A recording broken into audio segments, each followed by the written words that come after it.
So it appears the Big 12 has decided that they want to make changes to all their rules in regards to the Big 12 championship 2 weeks before the championship happens. Now, you may be asking yourself, what do you mean, Jay? What kind of changes are they going to make? Well, there's some confusion happening. There is 2 weeks left. So there's a lot of football that still needs to happen.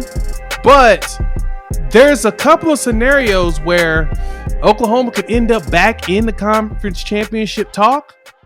And the rules change could essentially push them completely out. So we've got to dive into that. We got to talk about the scenarios that Oklahoma can get into the conference championship game and what the Big 12 is looking to do to push them completely out of contention. And so before we do that, welcome to Unfair Sports. I'm your host, Jay. Thank you all for pulling up to the channel. I want to dive into this. So go ahead, sit back, relax, grab your favorite snack, grab a drink, because we've got a lot to talk through on what things look like with the Big 12. And it appears that there's a little bit of collusion or something going on here, because it's odd that there was confusion supposedly around what would happen in a tiebreaker situation. Now, let me explain before I talk about this confusion that the Big 12 has their bylaws already set. They set them last summer, actually in July, when they added, not last summer, this past summer, my apologies. They just actually made some changes in preparation for the four new teams that joined: BYU, Houston, UCF, and Cincinnati, because once they joined the conference, it was no longer the traditional round robin that we're used to from the Big 12.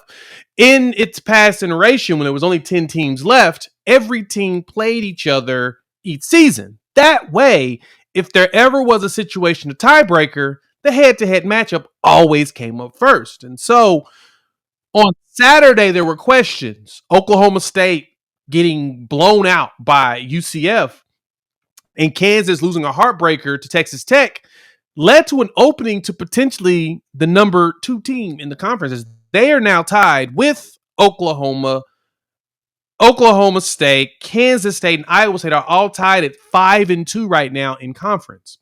So because they're all tied in conference, that's 4 teams tied for the second spot. The question is, who's going to be able to win out and take the conference? Now, again, I stated this at the beginning. We still got a lot of football left to play. But of course, everyone decided to begin the going through and looking at different scenarios, right?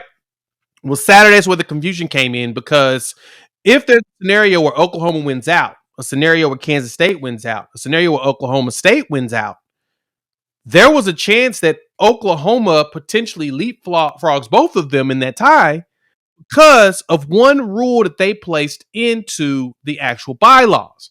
Now, in the rules, this is what it states. Let me read this to you. If there is a 3-way tie, the round robin goes out the door unless all 3 teams have played each other. So traditionally, if all 3 teams, if it's Oklahoma, Oklahoma State, and Kansas State, you would have all 3 teams. You would go off of win-loss record, right? Well, if in this season, Oklahoma State's the only one has played Kansas State and Oklahoma. Oklahoma and Kansas State have not played each other. And because of that, there was no reason for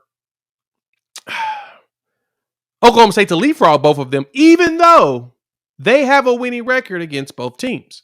That's where the confusion came in. So the Oklahoma put out an article and stated, there's a tiebreaker situation between 3 teams and not all 3 played each other. We would go with the next highest ranked mutual opponent record. In that case, in a lot of situations, if Kansas ends up losing to Cincinnati and it's Iowa State that moves up, Oklahoma beat Iowa State. The other 2 teams did not. Actually, Kansas State did. Kansas State plays them at the end of the season. And so if Kansas State beat them, that moves them in a situation to where it's between them and Oklahoma, because Oklahoma State lost to Iowa State. Now, because of that, that leads to those 2 teams now having a tiebreaker, which would be Texas. Oklahoma played Texas. Kansas State played Texas. Oklahoma beat Texas.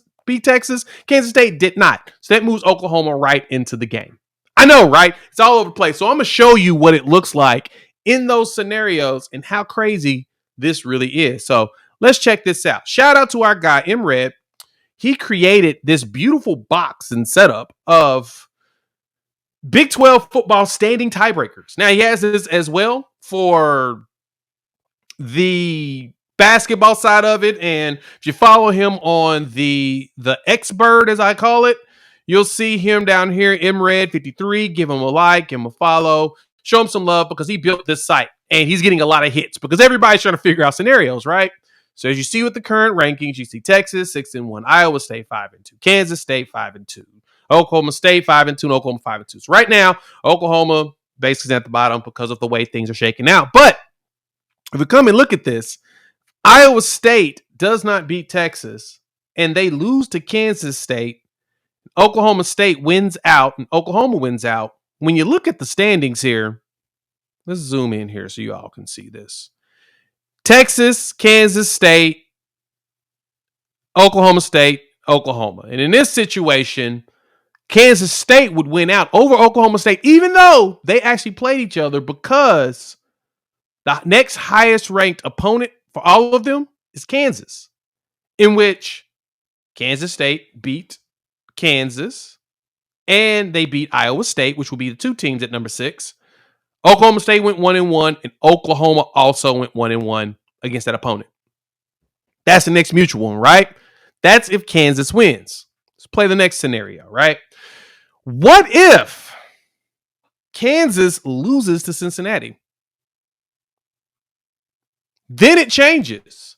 That's when you'll see Texas take on Oklahoma instead, because Oklahoma beat the number 16, which there's no tie there. It's only one team. They beat Iowa State. So Oklahoma State gets knocked off, and then Kansas State drops below because they lost to Oklahoma State, and they won't be above Oklahoma because Oklahoma beat Texas, and Texas beat Kansas State. See how crazy this is? And they did that specifically because having this many teams, there's a lot of opportunities for ties between teams that don't play each other. But you'll have that one team like Oklahoma State who beat Oklahoma and Kansas State. So you ask yourself, logically, they should go up there, right? But what if Oklahoma didn't play Kansas State? That's where we're at with this situation. They didn't play them. So where's the argument at that Oklahoma can or should be over at Kansas State? Now, I get a lot of people's thoughts process behind this is Oklahoma State should probably go ahead and be number 2. And then Oklahoma should be 3rd because Oklahoma and Kansas State have a mutual opponent in Texas. That makes sense, right? Well, that's not how they wrote the bylaws. And so to me, the logical thing is, yes, Oklahoma State should go. But they didn't write the rules that way. And because they didn't, Oklahoma goes and Oklahoma State does not. I know everybody's looking like, hey man, this is crazy. How did they overlook that? Well, it's the Big 12. They're trying to find a way to stick it to the guys in any way, shape, or form. And so for Oklahoma to walk into the Big 12 championship game without any concerns, they need an Iowa State victory here. And that puts them in there against Kansas State.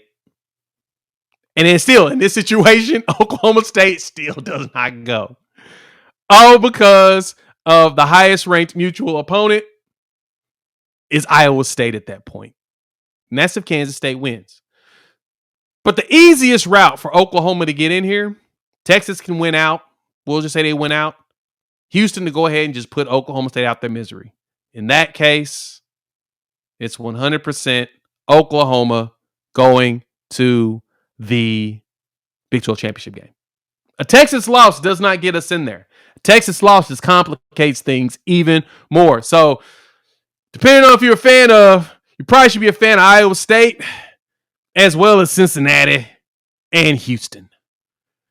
The easiest one of them all is if Cincinnati just wins their game, it throws Oklahoma right there in there with the old rules. But that's the old rules. We don't know if those old rules are going to sit because the Big 12 will be meeting here on Wednesday to discuss clarifying this rule.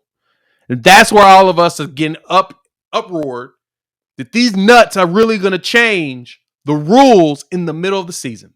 Because in their bylaws, it says that's what's supposed to happen, but they're going to go ahead and make a change and piss everybody off. But I've said enough. Hop in the comments, let your boy know what's your thoughts. Big 12's trying to stick it to the Oklahoma one last time before they leave the conference. I mean, we know about that officiating, and I try not to say too much. I've said it when I've said my piece, but we all know it's been questionable.